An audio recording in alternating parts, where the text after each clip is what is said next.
Bhagwan Yogi Ramsuratkumar ki Jai. Sarvam Yogi Ramsuratkumar Ashram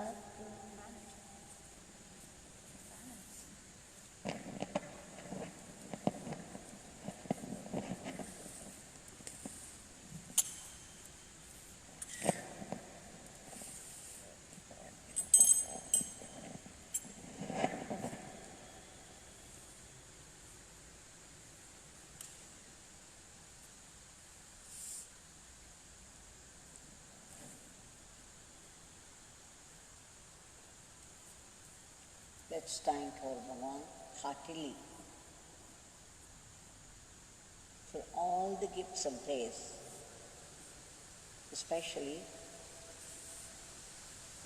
the grace of being able to sing His name without fail.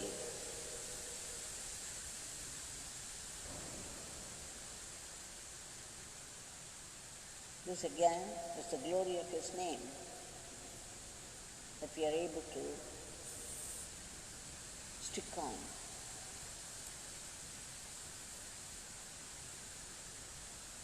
Today, we shall again see some glimpses of Bhagwan's life, his devotees' lives, the glory of his grace.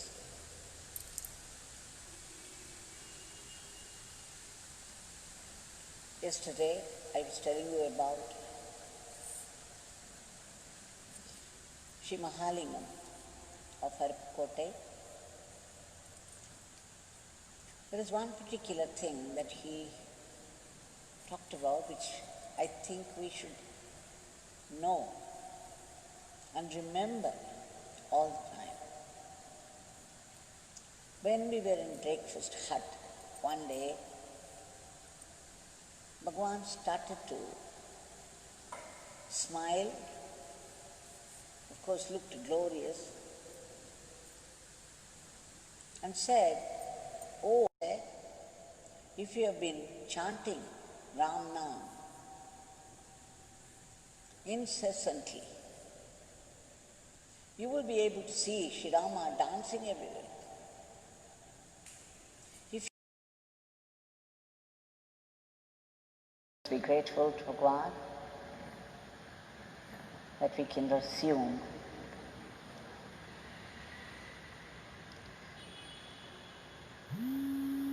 it's okay? Working?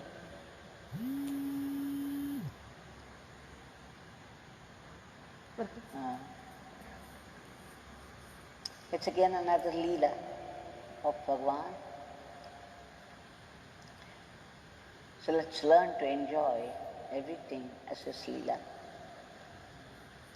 Now this declaration from Bhagwan. When this beggar came as Sri Rama, he did a lot of work. He did his father's work. When this beggar came as Sri Krishna, this beggar again did a lot of work, but it was father's work. And then he said, when this beggar came as Jesus Christ, he did father's work. This beggar came as Muhammad Nabi. He did Allah's work. And then he said, in whatever form this beggar appeared, this beggar did only father's work, and even now this beggar is doing only father's work. Bhagwan often said he lived only for the sake of father's work. Nothing else matters, no one else matters. Nothing else exists, no one else exists. When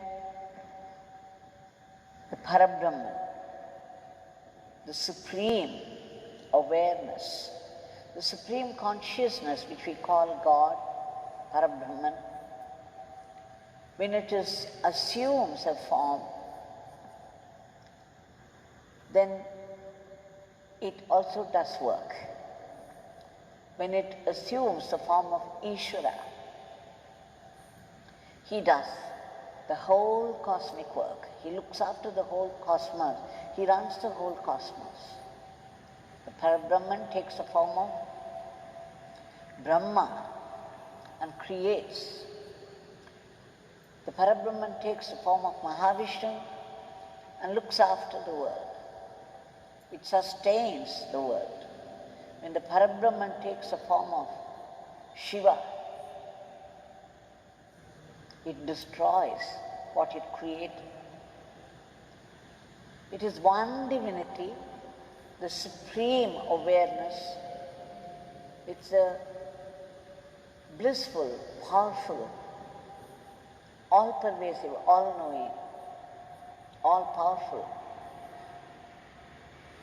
and also beyond the attributes. That's what Bhagwan means. Once it assumes form, you can call it Father. You can call Shiva Father, Mahavishnu Father, Brahman, the Creator, Father.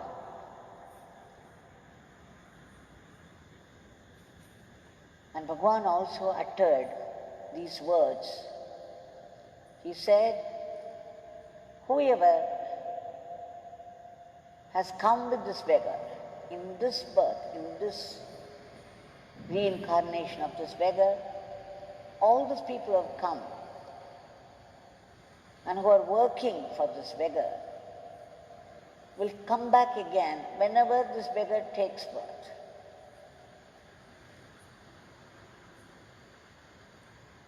They will have to come back with this beggar to do Father's work.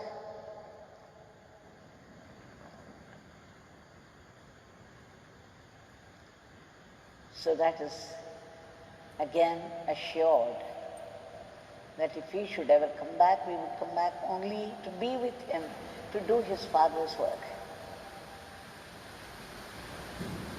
In truth, none of us really exist except as instruments in the hands of the Divine.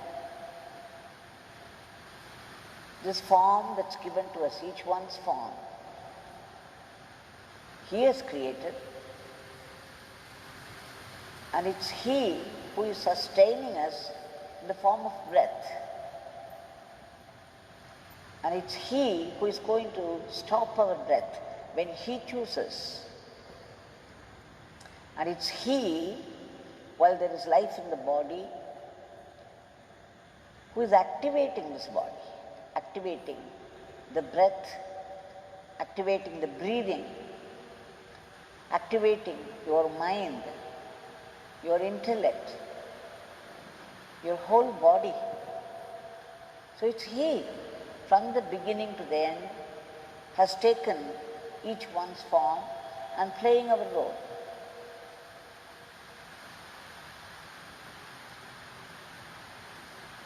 So, this Parabrahman has taken the form of Yogi Ramsuratkumar. Just imagine that power which created the whole cosmos.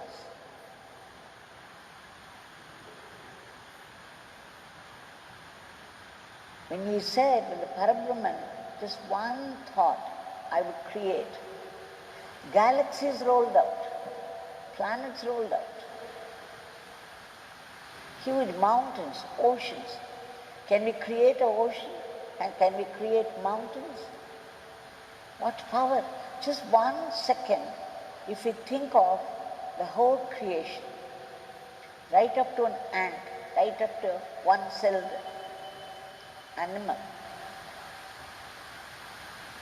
the plant, the ocean, the mountains, the huge planets, they are hanging there, out there in the space. Once Bhagwan said, somebody had come from ISRO, the Indian Space Research Station. So Bhagwan was asking him about the satellites. He asked, Shri Ganeshan was working there in ISRO in Bangalore, how many years will a satellite last? Shri Ganeshan said, 3 years, 4 years, very limited. Then Bhagavan laughed and said, you see the planets up there in the sky? How many ages they have been living? Who created it? Now you know the amount of money that goes into creating a satellite, the amount of hard work that goes into keeping it in the orbit, and the meticulous arrangement. Even then, we cannot be sure that the mission would succeed.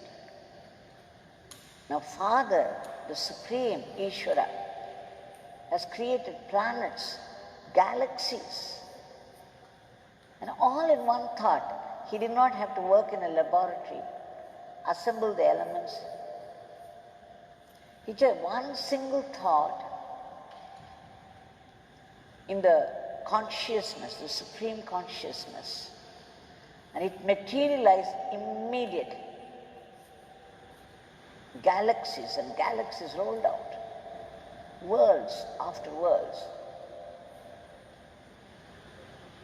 1 second, if you could think about this, you know, the mind would stop functioning and you would go into silence.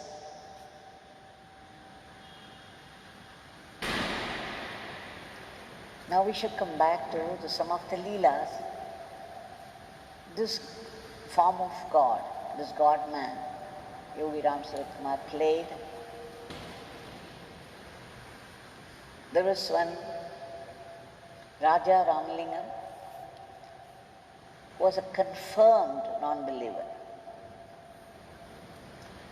When he had come with his friends to a wedding in Valajapet near Chennai, after the wedding was over, his friends, especially one Saravanan, they all planned to go back to Salem via Thiruvanamalai. They wanted to visit Arunachaleshwara Mandir and some ashrams in Thiruvanamalai. Now, Raja Ramalingam, he did not like it one bit. He had only contempt for all this. He called it superstitions. Had only contempt, unbridled contempt. And so, but then he had no choice. He had to come with these people. So he consented. When all those people went inside Arunachaleshwara Mandir, Raja Ramalingam stayed out. He was very bored. He just stayed out and waited for these people to come. And to his great relief, they came after some time. They decided to visit Yogi Ramsuratkumar, who lived near the chariot mandap. Now, once again, you can imagine the condition of Ramalingam. He thought, what nonsense. There is no end to this. These people going after one after the other, simply wasting time.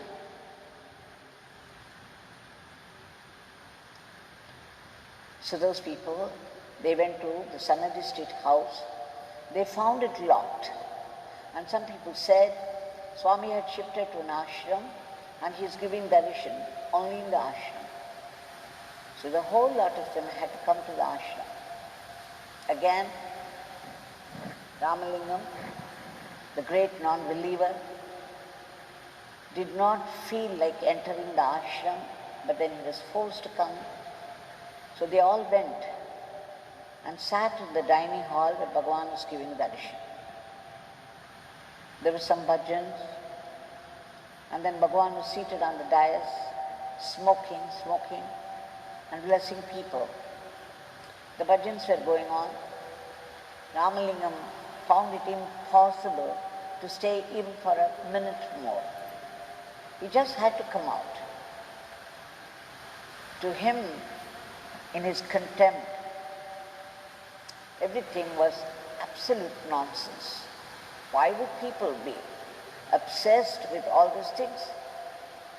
What is it in this that draws people? He could never understand. So he just got up restless. He was about to cross the threshold and he heard a distinct whisper in his ears. What? You will come back here next week. He could not believe that. He dismissed the whole thing as nonsense. He just walked away. He went and sat in the car, and after some time these people also joined. So he returned home to Rasipuram. He was working in Salem. Salem, there was a factory where he was working. The factory had arranged for a function the next week one day, and in the function he had to do the major role. So after the function was over, after seeing off people, when he came out it was 1:30 a.m. The midnight, a little after midnight. So he came to the bus stand because he had to go to Rasipuram, his house. He was looking for a bus. He was afraid there would be no bus at that time, but like a miracle, there was a bus parked there, and he saw the conductor and the driver also. He rushed there, got inside, and there was so much space, that being the night. So he took a comfortable long seat, stretched out, and went to sleep. The bus was going to Rasipuram, so he was very happy. He got one and he went to sleep. The bus was traveling, and then in the morning, around 6:30, 7 o'clock, he woke up. The bus was stopped at some place. When he woke up, he asked the driver, "Oh, the Rasipuram has come?" The conductor looked at him strangely and said, "What are you saying? This is Thiruvanamalai." He said, "Rasipuram. Somebody said this is Rasipuram bus. That's why I boarded it." "Ah, that could be it, because after you went to sleep, probably, the bus driver and conductor, they were asked to go and report to a certain place, replaced by another set. So we came into the bus and we were asked to come to Thiruvanamalai." And then you can imagine Ramalingam's flight. He was thinking, "My God, what am I doing here in Thiruvanamalai?" And he had to get down, he had to pay for the ticket also. So after that he got down at Ramanashram. 7 o'clock in the morning, without any intention, he had come to Thiruvanamalai. He had been carried to Thiruvanamalai by a strange twist of circumstances. And here he found himself standing right at the doorstep of Ramanashram. He did not know where to go. He did not know what to do. He just looked around and he saw two women with some bags hanging on their shoulders were moving past him. So he began to follow them, and they were going to Yogi Ramsuratkumar Ashram. So he also walked. As when he entered the ashram, suddenly he remembered the whisper that he heard very distinctly as he was coming out of Darshan Hall the previous week, which he dismissed as a piece of imagination. And here he was, the very next week, right at the entrance of Yogi Ramsuratkumar Ashram. The minute he realized, he was shaken. That instant, he realized overwhelmingly the power of Yogi Ramsuratkumar. He ran inside, and people were falling at Bhagwan's feet, one after the other. and he stayed last. And then when he fell at his feet, he held on to the feet of Bhagwan and cried so much. He was completely overwhelmed. And then Bhagwan patted him on the back and dropped a fruit in his hand. So you can imagine the confirmed non-believer, Raja Ramalingam, now was crying so much by the powerful circumstances, how the transformation came into. After that, of course, he became a devotee. He went and narrated everything to Saravanan, his friend, who brought him here the first time. And Ramalingam became such an ardent devotee of Bhagwan. He was still unmarried, and they were looking for a bride for him. And 2 or 3 times he said no, because he was very insistent that Bhagwan should approve of the bride, otherwise he wouldn't marry. So 2 or 3 times went off. And then again they mentioned one bride, Mamaleshwaram or something, some place. So he was going there with his people to see the girl. But again, he was very determined that Bhagwan should give him some sign of approval. Then only he would marry the girl. Just see what happened. Because of his faith, devotion to Bhagwan, as he was walking, as they were nearing the house, there was a crow flying overhead, and it was carrying a coconut shell. There must have been some layer of coconut in that. It must have picked up from somebody's house, and then it dropped that coconut shell, it fell down right at the doorstep of the girl's house. And Ramalingam saw the coconut shell being dropped by the crow right in front of the house of the bride. He knew instantly that Bhagwan had blessed. So you see, everything happened very differently after the transformation. It was Yogi Ramsuratkumar for him all through. For every little thing, it was only Yogi Ramsuratkumar. His consent.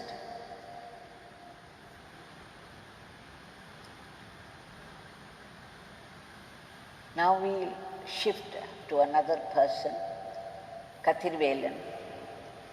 And this Kathirvelan, of course, unlike Raja Ramalingam, you see him spiritually inclined right from childhood.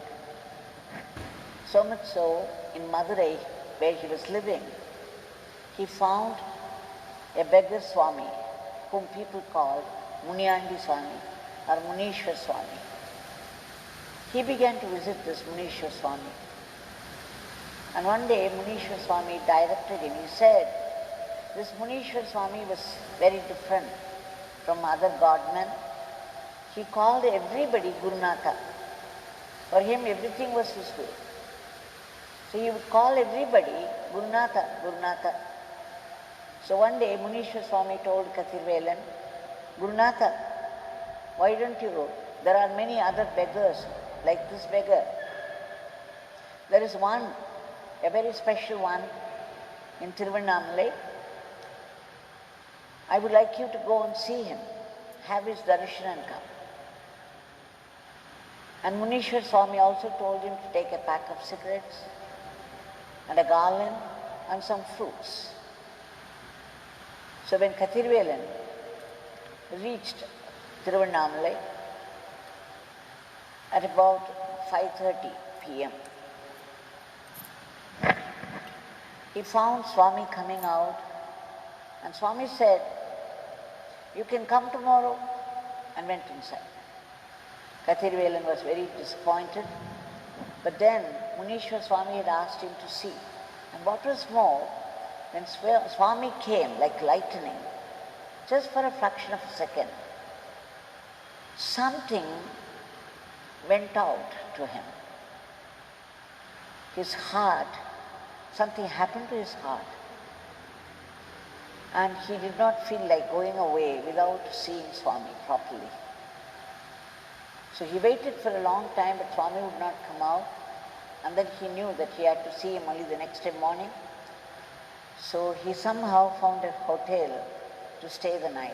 And the next day morning, he presented himself promptly at 6:30 a.m. And now the door was closed. It was locked. So Kathirvelan did not know what to do. But the more and more it happened this way, the more determined he became. He just could not leave the place without seeing Yogi Ramsuratkumar. And just then, Bhagwan was coming down the street from Arunachaleshwara Mandir. He walked to the house, opened the gate and went inside. Then again Kathirvelan started to pray. He was calling out, Swami, Swami. Within 2 minutes, Bhagwan appeared again and then called him inside. When Kathirvelan was seated before Bhagwan, Kathirvelan said that Munishwar Swami had sent him there. Oh, that Swami who lives near Melagopuram, the Western Tower, near the Western Tower. Oh, that one, that Swami has sent you here. Oh, very good. What can this beggar do for you? Then he said, since garland was sent by Swami, immediately Bhagwan allowed him to put on the garment. And then he showed the packet of cigarettes. Bhagwan took it in his hand and gave it back as prasad. And then the fruits. Bhagwan took one fruit and gave it to Kathirvelan. Please take it to that Swami. And then Bhagwan began to sing Ram Nam in that sweet voice of his. Ram Nam was going on for nearly an hour. And he also followed him. So they were singing Ram Nam together. And after 1 hour, Swami asked him again, what can this beggar do for you? Kathirvelan said now he was completely overwhelmed by Ram Nam and the attention Bhagwan paid. So he said with folded hands, Swami, I want only your blessings. And Bhagwan did a strange thing. He put both his hands on his head and pressed him down to his lap. Just imagine what a fortune it is. Bhagwan held his head, Kathirvelan's head, with both his hands and pressed it down to his lap. And something happened, something exploded in Kathirvelan. He went into a state of bliss. When he came out of it, he could not believe what happened. He was completely taken over by Bhagwan. So when Bhagwan left him, Kathirvelan was a different man, completely changed man altogether. And after that, for Kathirvelan, everything became Yogi Ramsuratkumar. When he got married to Sendil Nayaki, Sendil Nayaki, of course, was not interested in that because she didn't know anything about Yogi Ramsuratkumar. But his own devotion to Yogi Ramsuratkumar somehow changed her, and one day she came and had darshan of Bhagwan, and she became a devotee. She was working in a private school. She wanted to switch over to government school, and there was a very tough competition. She was not sure she would get it at all, but Bhagwan assured her that she would get it, she would succeed. And she did. Now the whole family is completely devoted to Bhagwan. And everything, every bit of praise that the family enjoyed, they owe it to Yogi Ramsuratkumar. So you see how the transformation comes, how Bhagwan touched the lives of people and brought out inner and outer transformation to them. This James Cantin is a Hilda's kid. Hilda Charlton, a spiritual leader in New York, and about 300 devotees were attending her lectures.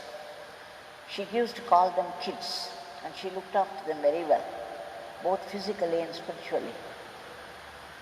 Kaylor Wadlington came from that group, and through Kaylor Wadlington, many people began to come to Yogi Ramsuratkumar. James Cantin was one of them. When he entered the ashram, Pradhan Mandir, he saw the whole lot of beautiful photographs of Bhagwan.